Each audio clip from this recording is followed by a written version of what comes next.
Cognos environments can often feel like sprawling, confusing landscapes for administrators. There can be hundreds, sometimes thousands of reports.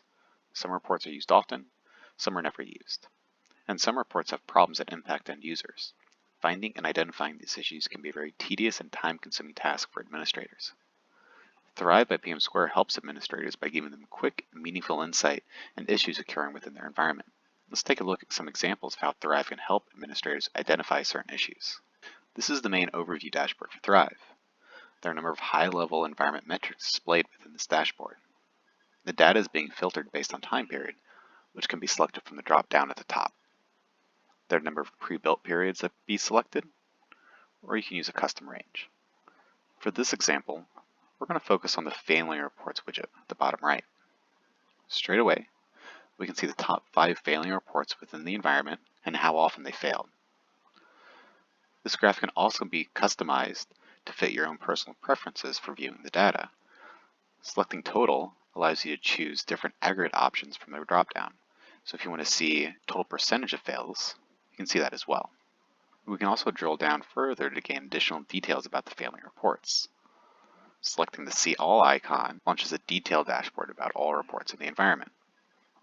In the upper right of the screen, we have high-level numbers of the environment, such as total report executions, the average runtime for both interactive and batch report runs, total number of failures, and the percent of overall failures. On the left-hand side of the screen, we have a list of all reports that have been executed within the environment, as well as metrics and details about those runs. For this example, we're going to look at the yearly executive forecast. You can see here, it's actually failing about 17% of the time. It's being run about 76% of the time interactive. So that means users are really engaging in this report, not just viewing it within an attachment or an email. Drilling down on the report name allows us to get more details about this report. On the Summary tab, we can see high-level information about the report. Here we can see all the users that run it and the amount of times that it's failed for them. Clicking Executions gives us specific run history of the report. We can see when the report was run, the user that ran it, whether it was batch or interactive, the dispatcher that executed the report, the overall runtime, and then also any errors received. To investigate further, we may need to get more details about specific error messages. Clicking one of these errors allows us to drill down to get more information about this error. We can see each user that has run into this error. We can also see the dispatchers that have encountered the error as well. Clicking Events lists each time the error has occurred within the environment. As we can see here, it's not just isolated to the yearly executive forecast. There are also 3 other financial reports that are receiving the error. Hovering over the error, we can see the full error message. In this instance, it looks like we're receiving a parsing error. This investigation has given us everything we need to hand off to developers. We now know the list of reports that are impacted and the exact error message that they're receiving. We can give this information to the developers so they can go and remediate the report. Another valuable tool in Thrive for identifying issues is the issue tracker, found here under Utilities.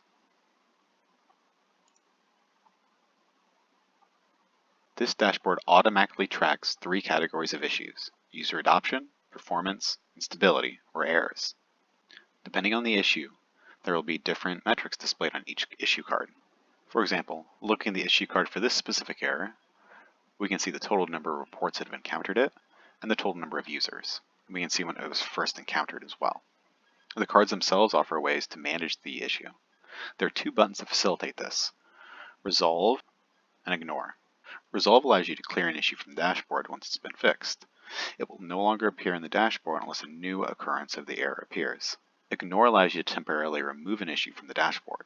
So for example, if a fix to a report is set to be deployed Friday, you can have Thrive ignore that error through the end of the week so you won't constantly get alerted to it.